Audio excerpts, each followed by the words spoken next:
Very good afternoon. Welcome back to Les Sables d'Olonne. It is coming into day 72 on the race course, and really we're into phase 2. We're going to call it after the gold rush. All the top three boats are already finished. We're now waiting for 4th and 5th. Otherwise, bad news this morning for Sam Goodchild fans. We've just had breaking news coming in that at 1 o'clock this morning, he informed his technical team, at 1 o'clock lunchtime, he informed his technical team that his mainsail has torn after an untimely jibe under autopilot. It's torn at the level of the third reef and across the entire width from the leech to luff. Other than that, he's lowered the mainsail, and he has the J2 and the J3 in scissors, so on alternate sides of the boat. He'd obviously been having such a good race with Jeremy Bayou, and he was about 20 miles behind, so we're going to see how that develops. Sam has said, I was passing the low off the Azores this morning. We were passing the strongest wind and sea where he'd suffered a double jibe under pilot. The mainsail went into a tailspin, breaking the battens and tearing in two pieces. The tear is quite high. He said he can't take the third reef, but he says a repair is possible. At the moment, he's got very, very heavy seas, 30 knots, so it's impossible to repair at the moment. He's going to go as far east as he can and try and repair when he gets the option. He said it's completely changing his Vendée Globe at the moment. He's just trying to get the boat back to the finish line. We're going to do all the way. If he can't fix it, he'll have to wait for the wind to abate and fix the mainsail. So that's not good news for Sam Goodchild, nor indeed for his many, many fans. But that is the way the Vendée Globe goes sometimes in these big storms standing between some of the skippers and the finish. Otherwise, out on the race course, well, it's not all about big winds. This is Ollie Heer down in the South Atlantic, and he's struggling with too little wind. There is not too much happening right now, but it's yeah, this ridge that we just have to cross. I can show you outside. So yeah, I've got at the moment 2 knots of wind. So yeah, not too much is happening out here. And how are you? I have to cross this ridge, and there's no way around it really. I thought I could go to the east, which I did for a while, but I think yeah, there's no easy route through it. And how are you coping? I'm okay, actually. You probably have heard I had quite a bit of a shocker with my masthead Jenniker, 1.5 days ago, that literally disintegrated in quite light winds. And now I'm missing the sail because it's beyond repair. But apart from that, it's good. I mean, I'm sailing my course and trying to enjoy it, because 3/4 of the route are over, and yeah, at some point I'll be back on land, and then I'll be looking back at it. Yeah, so I'm trying to enjoy it. And how long do you think this ridge might last? Do you have any clear ideas, or you just take as it comes? Well, really, I should looking at what the wind direction does. The little wind that I have, it's shifting, so it shouldn't be forever. It should be. I hope that in the next 24 hours I'm through it, and then I'll be on starboard tack, where I can sail north again. So too little wind for our Swiss-German skipper Ollie Heer, but he says he's starting to enjoy the potential for competition with Jun-Kun Chu and also Antoine Corny, all in the same area. So good luck to Ollie Heer. So my guest today is Monday, and as usual then we have Will Harris joining us. Will, your first reaction obviously to the news of Sam Goodchild damaging his mainsail? Yeah, I mean, as a fellow Brit, obviously I'm absolutely devastated for him. It's you know, Sam's been sailing such a good race the whole way, and the last few days he's been nervous about the storm. I think he's been actively saying, you know, he's just got to get through it, and so I'm sure he was doing everything he could to make sure this didn't happen. But you know, sometimes these storms are just too big, and it's the one thing sitting in the way of the finish line. So it's hard to say what it's going to mean for the race for him, whether he can hold on to that 4th or 5th place, or if he's going to get caught by the others. But he's got to figure out how to get to the finish, because it's still 1,000 miles or so to get there. He's saying that he's in scissors formation, if you like, with the 2 head sails on either side. Yeah, it's interesting he mentioned that, because he's got a slightly older generation boat. You know, he's firstly done very, very well to be staying ahead of the newer generation boats and alongside Chiral there at the moment. And these slightly older generation boats, they struggle in the waves. And so when you've got this big low pressure that they're sailing through at the moment, sometimes it's better just to goose wing, so to speak, having the sails on both sides, and just point straight down with the waves and wind. And that's probably what he sees as the best solution at the moment, while he figures out what the best plan is for the repair on the mainsail, or if he just tries to get to the finish with how it is. It'll be a timely and like a costly repair if he does sort of stop somewhere to try and make the repair. So he'll have to be looking at all the weathers and all the routing and seeing what he can do to try and stay ahead of the competitors around him, because everyone's pretty close up there at the moment. It is always one of the things that we feared, because it is so close. But in the meantime, I think we've got Alan Roura joining us from on board Hublot. Alan, how are you? I'm pretty good, thank you. You're the fastest man in the fleet today, 22 knots. Yeah, I try. I've been stuck in no wind for like a week now, and quite disappointing this part of the race for me. But you can see all the boats, they're stopped now, so I'm pushing the hardest as I can. And actually, I'm not having a lot of wind. I've got 12, 13 knots, but the boat love it, so it's cool. It's reaching. Yeah, it's good condition for today. It must feel great to be moving at such speeds after such a long time being stopped. Yeah, well, it's really it's really nice. You can be outside, feel the wind, feel the boat flying, and just sailing fast and try to catch the other. It's been really hard for me the last couple of days after this option of passing the front on the other side with Damien and Jean Le Cam. Just Damien managed to get away of the low pressure and the high pressure, sorry, and you don't have no wind, and Jean and I, we get stuck, and so yeah, that was hard for us. So what can you do from here, Alan? I'm pushing. I'm pushing hard, and I try all I can to catch the fleet just ahead of me, that they're stuck on the doldrum right now. So that's my plan. The good thing is I can now see routes from here to La Coruña in 10 days, so that's pretty cool. Let's see how it goes. It looks quite upwind, the North Atlantic, well, till the Azores. That's not really cool for my boat, but I don't really care. I just want to be close to the others and be back on the match, because sailing alone, it's not really funny at the moment. I can imagine, Alan. And in the meantime, it's your son's birthday, I believe. Just celebrated his first birthday. Yeah, it's birthday of Marley, my son, today. 1 year old, and it's quite a strange day. I mean, it's really nice what I'm doing. I'm sailing the Vendée Globe, and it's pretty cool. But sometimes just feeling like you're not where you're supposed to be. And today I'm not supposed to be here. I'm supposed to be with my family. So I try to enjoy as much as possible sailing on my boat today. But I feel like, yeah, I'm missing something. But Alan, you're creating a great legacy for the future, that he can look back and he can see the achievements you've achieved over not this Vendée Globe, but the previous one and the one before. So he's got every reason to be super proud of you. I hope so. I try to make him proud of me, so that's why I try to catch the others over there. Because for now, I don't want to cross the line with that result at the moment, so I try to push as much as I can. Great stuff. And how are you feeling physically and mentally at 71 days into the race? You look good. Well, yeah, good. Really good. I didn't really sleep a lot the last weeks because no wind, and that's really hard with my boat to rest on those conditions. Physically, I'm fine. Mentally, I had a bit of a hard time a few days ago. And now I'm just focused on one thing. It's try to catch the other and finish that race. It's, for a lot of us, it's not the race that we want it to be. But we're still racing, and I just heard for Sam Goodchild, and I'm sorry for him. And that's this Vendée Globe. I mean, we pushed the boat quite a lot, and now our boat starts to be quite tired. And it's time to arrive. Listen, we've got Will Harris with us, so hopefully he'll say a quick cuckoo, a quick hello, Will, for Alan Roura.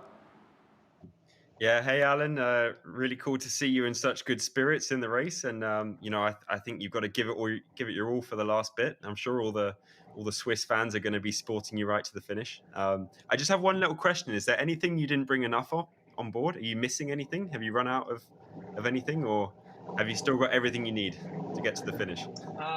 Actually, the truth, it's I will miss a bit of chocolate, I think. So I'm counting the chocolate I still having left. I have 3 packages of chocolate, and then I've got some stick of it. But normally I'm taking two per day, and now I have to take 1 per day, and I can't. It's not enough. So that's my problem. Now it's the chocolate. It's good motivation to sail to the finish faster, so you get chocolate. Exactly. Indeed, thanks, Will. Cheers, Alan. So, Alan, I mean, that's the ultimate test of self-discipline, isn't it? Oh yeah, exactly. Yeah, it is. It is. It's really hard for me. But what I'm missing the most, it's to have a nice cold beer, something fresh to drink. Because now here it's like 35 degrees, and I'm like on my oven. It's really warm in here, and the water from the water maker is pretty warm. It's like 30 degrees, so I need to drink something fresh, and I miss that. And all the cold beer is finished a long time ago. Let's say another 10 days. Exactly. Well, there'll be beer on the dock for you, Alan. I can promise you that. Well done, mate. Keep it up and enjoy the speed while you can. And hopefully you catch up with the boats in front. All the best, Alan. Thank you very much. Have a nice day, everybody. Well done. So, Will Harrison, Alan Roura missing a cold beer. It's not uncommon in the Vendée Globe.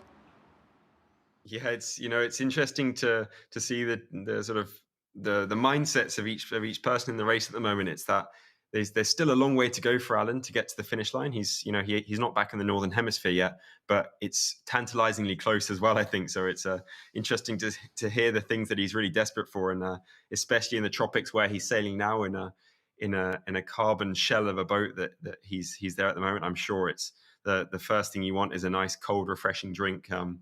When you've got lukewarm water which you've been drinking for the last 70 days. So but really cool to see Alan. He's always got a big smile on his face, and he's going really well. But I think a little bit of a tough day for him. His son is 1 year old and is obviously out there on the ocean. And even though with modern communications, it still makes it hard, eh? Yeah, it's something I'm going to be thinking about in the future as well, sailing offshore while you've got your family at home, and you're probably missing them quite a lot. He's been at sea for 70 days. It's a long time to not see your kids. So I think it's probably an extra hard day for Alan there, and probably an extra motivation to get to the finish and catch up those boats in front of him as quick as possible. Well, just to respond to this, and very briefly, we have an image of how Sam Goodchild has set the boat up for the moment. The mainsail is down, and he says the J3 and J4 on either side of the forestay. So he'll be having to sail mostly almost directly downwind, eh? Yeah. It looks like he's just running with the storm at the moment. Obviously, right now, him and Chiral are right there towards the center of it, kind of towards the worst of it.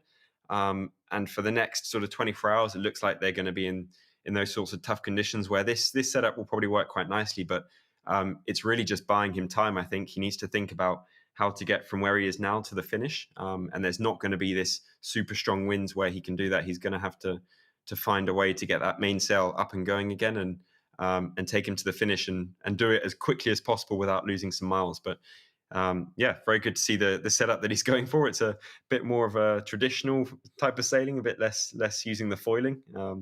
But you've got to do that sometimes. We do. Everybody has to adapt on the globe. Now, Sam Davies and Boris Herrmann are both in the same stretch of water, in the same piece of ocean. They're probably going to miss, or certainly going to miss this big low in front of them. But there's another big one coming through behind for their finish. But this, first of all, this is Sam reporting in early this morning. Right now we're crossing the first ridge. We'll have another ridge to cross in a couple of days' time. And I guess the final run-in is going to depend a little bit how well we got to get across that second ridge. And then on the final approaches, my routing on the final approaches into Les Sables, there's going to be a third low coming in, which could affect the finish in terms of, like, it could be really windy. And maybe not be able to get into Les Sables because of the conditions. So we'll see, but that's still a long way out. It's still a week out, so we'll see what happens, and it all kind of depends on how we cross the ridge, and the intensity of that low, which obviously is 7 days out yet. So the next couple of days we're going to go upwind and strong wind and big waves, potentially boat breaking conditions. So going to have to be careful. I guess me and my boat are tired for sure. It's going to be over in a week, so I've got to give it everything, and I still have energy to give it everything. And in a way, over the last 24 hours, the conditions have been a little bit easier, and probably will still be for the next few hours. So I've been making sure, I had a great shower, I got all clean, changed all my clothes, got all the gear out for that I'm going to need for the next few days. I had a really good meal last night.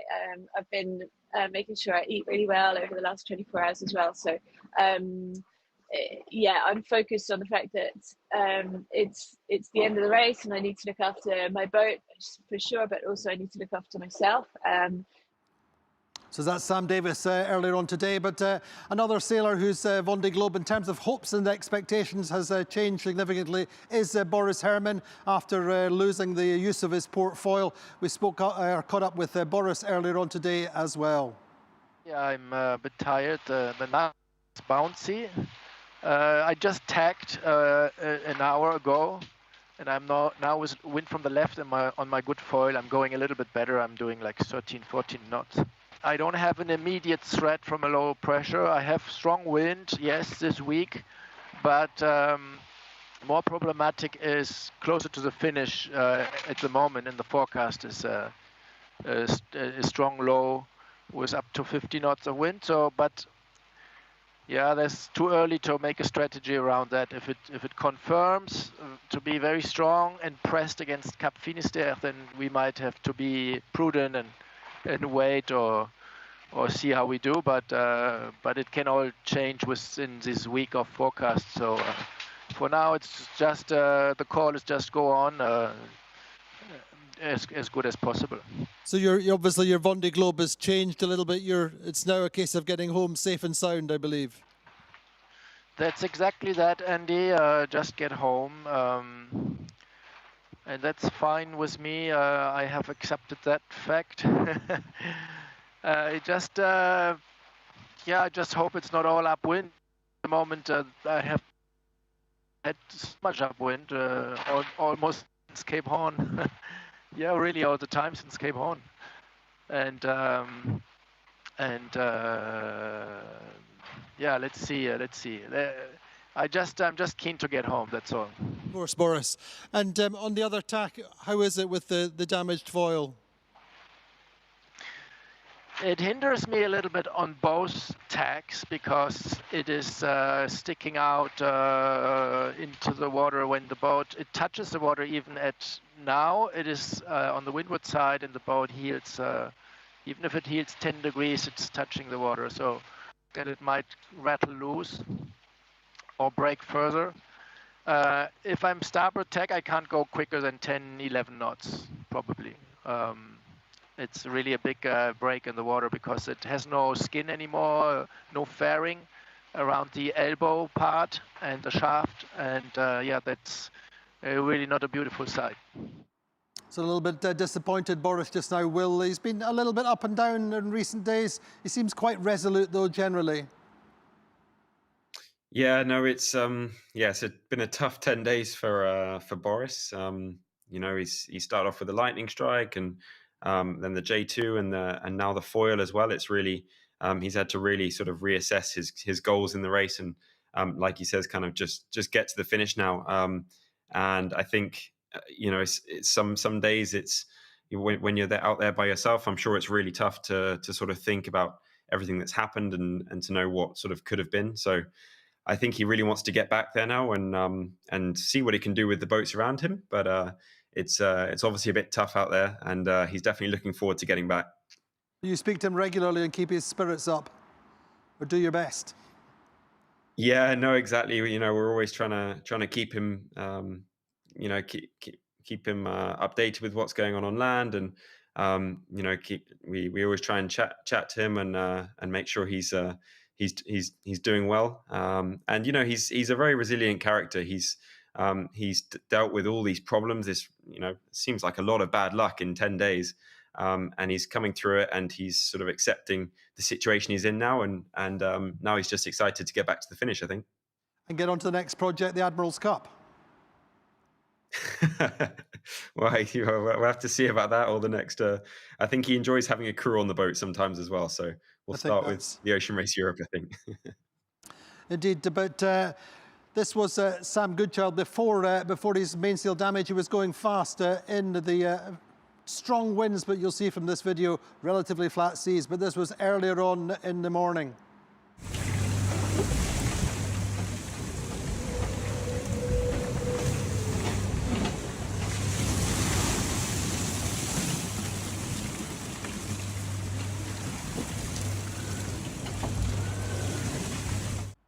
Well, maximum focus on this low pressure system for the leaders at the moment. That's principally Sam Goodchild and Jeremy Bayou. Now into quite strong winds and going into the centre of the low. We can just see the situation on the static image. We can see Jeremy in the black boat and Sam Goodchild just getting towards the centre of the low. Then they will jibe out towards Cape Finisterre. It's pretty complicated for them going round there. But successively then the other boats to the southeast of the low, and they will just watch and see how that evolves. Meantime, Boris Herrmann, the boats behind, less affected by the low, but more concerned about the next one coming in. But they have this big ridge in between the two lows to consider. But that's the static image. Let's look at the evolution of the system and the passage of the boats round it. Just watching there as Sam Goodchild and Jeremy Bayou coming into the centre, then they'll jibe out, as I say. This group behind Benjamin Dutroux, Sam, Boris and Clarice, less affected by it just now. And then we'll look at the boats behind in just a few seconds. So watching now, as I say, the variable at the moment is this light area of lighter airs off the tip of the Cape Finisterre. That's going to be quite difficult. There's going to be quite big seas for the leaders, and how they get through the TSS here. It's going to be interesting to watch, but that's for the leaders. And otherwise, difficult for these guys here. The boat's a little bit further behind, very much more in the worst of the low for longer. And then that's the situation as they come into the Bay of Biscay. Not so bad initially for Benjamin Dutroux and Clarice, Boris and Sam, less affected. So that's the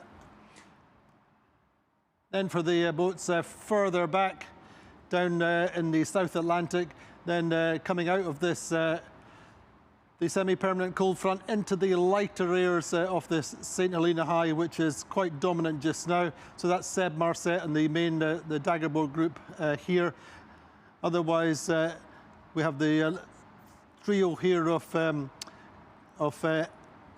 Jin Kun Chu, Antoine Cornic, and also we're seeing Toot Gut there, Ollie here.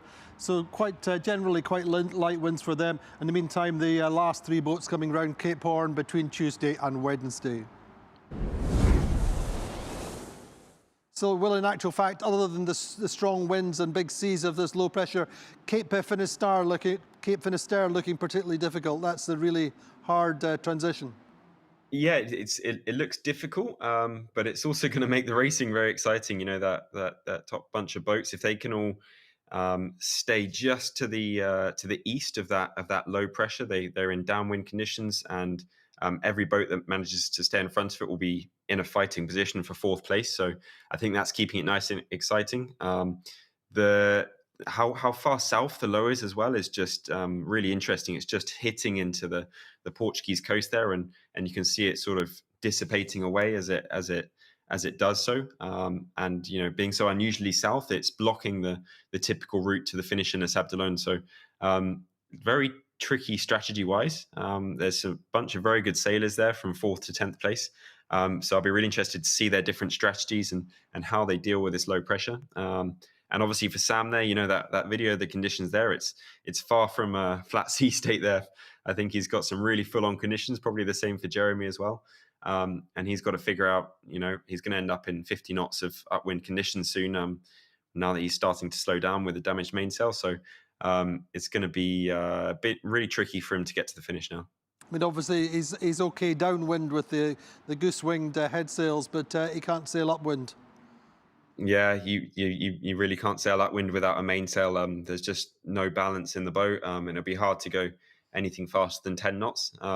So it's and that small low pressure system is going to be right in the way. So it's really hope that he manages to work out something to the finish, and he's doing a great job for the Brits there. So I hope he can keep it up all the way to the finish. Here, fingers crossed. Now, give us your thoughts on the podium then. We've got all three top boats in. We've got the main skippers have been up in Paris for the last few days doing all their media. The local hero, Seb Simon, coming in the other day.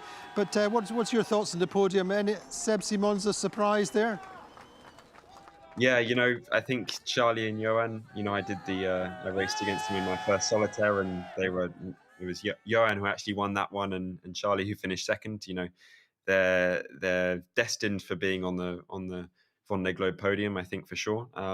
And Sebastian Seaman, he's also won the Solitaire de Figaro. It kind of goes to show how all these Vendée Globe winners come from the smaller Figaro background to sort of develop their training skills to start with.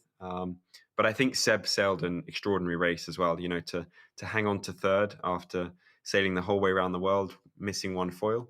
And also to have taken that decision in the Southern Indian Ocean along with Charlie to stay ahead of that big storm that a lot of the boats went north for. That was kind of the defining moment for the top three, I think, really. And you're just never really sure what's going to be the key moment in this race that's going to define the podium, and that was really it. And he did an amazing job to hang on to that all the way to the finish. So, fully expected to see them on the podium, but I think Seb put in a really special performance to take that final spot.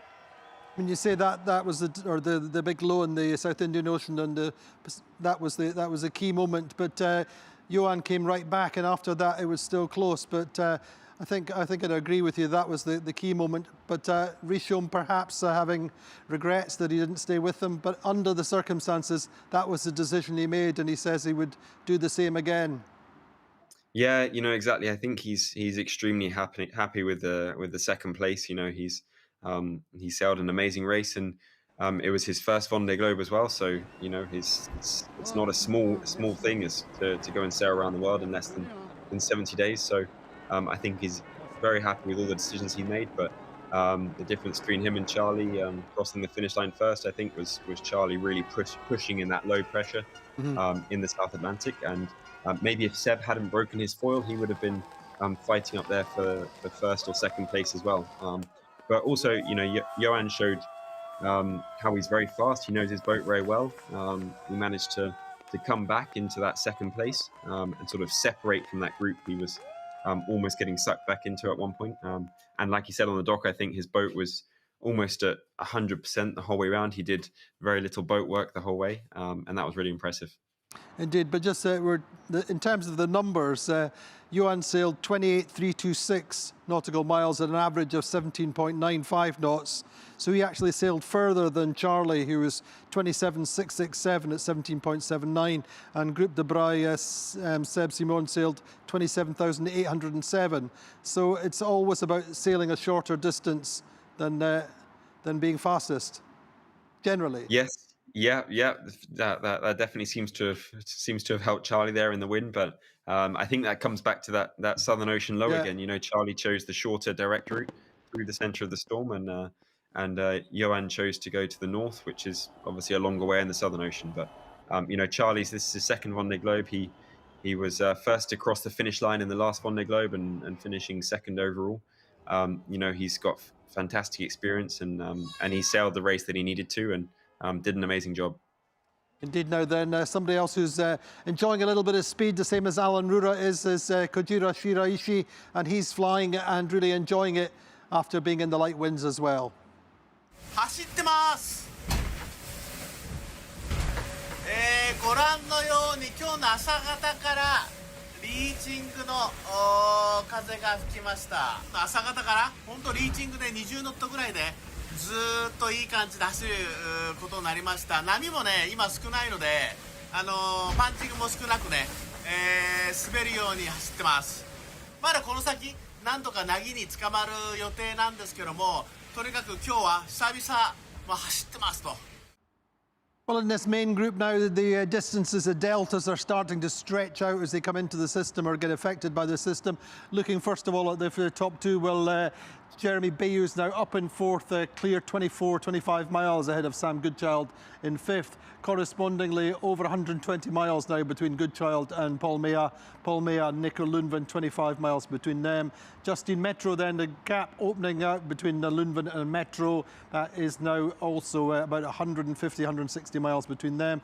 Thomas Riong compromised in ninth at the moment. To Benjamin Dutroux up to 10th. Clarice Kramer in 11th. Sam 12th and Boris now down in 13th. Otherwise, looking at our internationals very quickly, Isabel Josh up to 16th.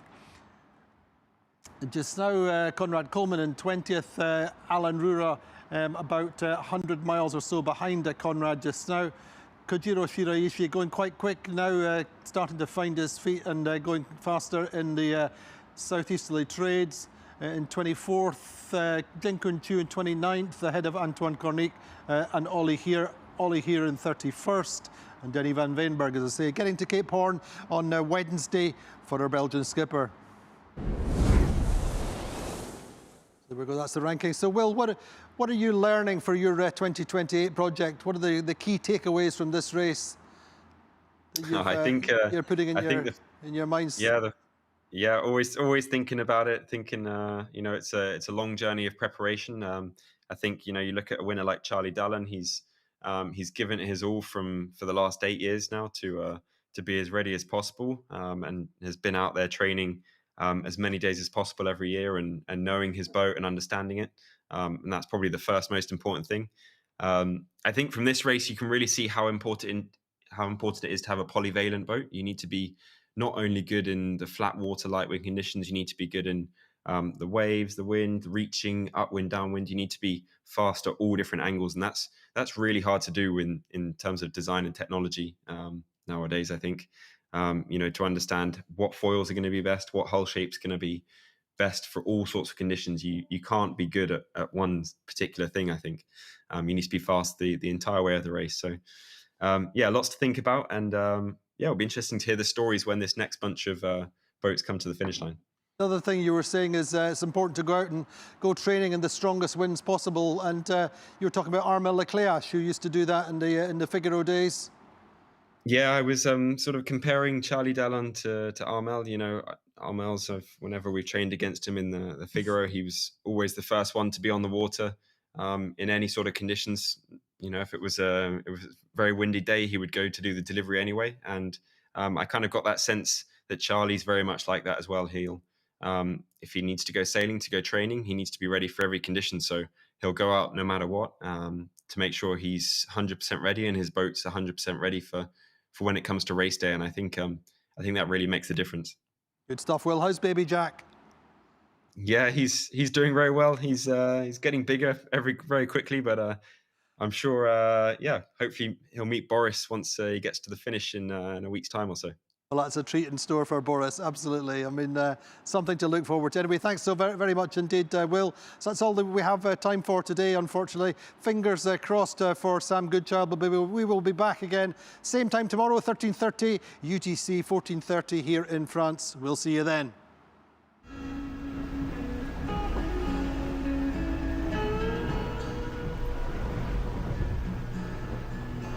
你有一双温柔的眼睛，你有善解人意的心灵。如果我愿意，